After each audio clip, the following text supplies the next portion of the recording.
Hi viewers, welcome to this channel. ముందుగా అయితే updates miss అవ్వకుండా ఉండాలంటే ఈ ఛానల్ని అయితే ఖచ్చితంగా అయితే సబ్స్క్రైబ్ చేసుకోండి. ఈ వీడియోని అయితే లైక్ చేసి షేర్ చేయండి. టెలిగ్రామ్ లింక్, వాట్సాప్ లింక్ రెండు డిస్క్రిప్షన్లో ఉన్నాయి. ఖచ్చితంగా అయితే జాయిన్ అవ్వండి. పీడిఎఫ్స్, మెటీరియల్స్ వాటి కోసం ఎప్పుడన్నా వీడియో పెట్టినప్పుడు అప్డేట్ మిస్ అవ్వకుండా ఉంటుంది. ఇందులో వచ్చేసరికి చాలామంది స్టూడెంట్స్ అడుగుతూ ఉన్నారు.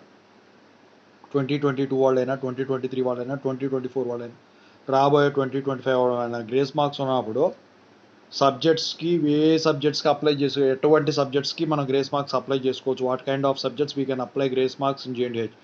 Maths, M1, M2, M3, M4, మెఫా, డ్రాయింగ్, ఇంకా మెషిన్స్, ఇక సిఓ, జావా ఇలాంటివి వాటికి వీటిలో అప్లై చేసుకోవచ్చు అని చెప్పేసి అడుగుతా ఉన్నారు.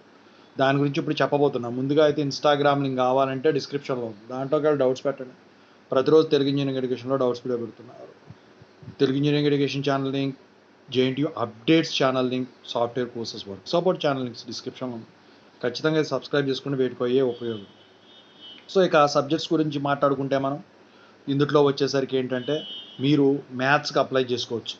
మీరు రీఅడ్మిటెడ్ అయినా కానివ్వండి, ఈసారి అయితే పర్మిషన్ ఇస్తున్నారు. ఫస్ట్ ఇయర్ 2 సంవత్సరాలు ఒక రెగ్యులేషన్ కింద చదివి మిగతా 2 సంవత్సరాలు ఇంకో రెగ్యులేషన్ కింద చదివినా కూడా ఈ సంవత్సరం అయితే ఇస్తున్నారు.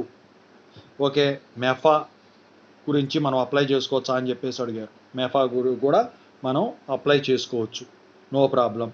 ఇక కోర్ సబ్జెక్ట్స్కి అప్లై చేసుకోవచ్చా అని అడుగుతున్నారు. కోర్ సబ్జెక్ట్స్కి అప్లై చేసుకోవచ్చు. మరి డ్రాయింగ్ సబ్జెక్ట్స్కి అప్లై చేసుకోవచ్చా అంటే డ్రాయింగ్ సబ్జెక్ట్కి గ్రేస్ మార్క్స్ మనం అప్లై చేసుకోలేము. డ్రాయింగ్ సబ్జెక్ట్ మీరు ఎక్స్టర్నల్ కరెక్షన్ జరిగినప్పటికి కూడా, పైకి వెళ్ళినప్పటికి కూడా పేపర్ వాల్యుయేషను అది ల్యాబ్ కిందే వస్తుంది. థియరీ సబ్జెక్ట్ కింద చూపించినప్పటికి థియరీ కింద ప్రాక్టికల్ కిందే వస్తుంది అది కూడా. అయితే as per grace marks rule ల్యాబ్స్కి సంబంధించిన వాటికి కానీ, ఇంటర్నల్స్కి కానీ, ప్రాజెక్టుకి కానీ, లేకపోతే మినీ ప్రాజెక్టులు కానీ ఈ గ్రేస్ మార్క్స్ అనేవి అప్లికబుల్ కావు.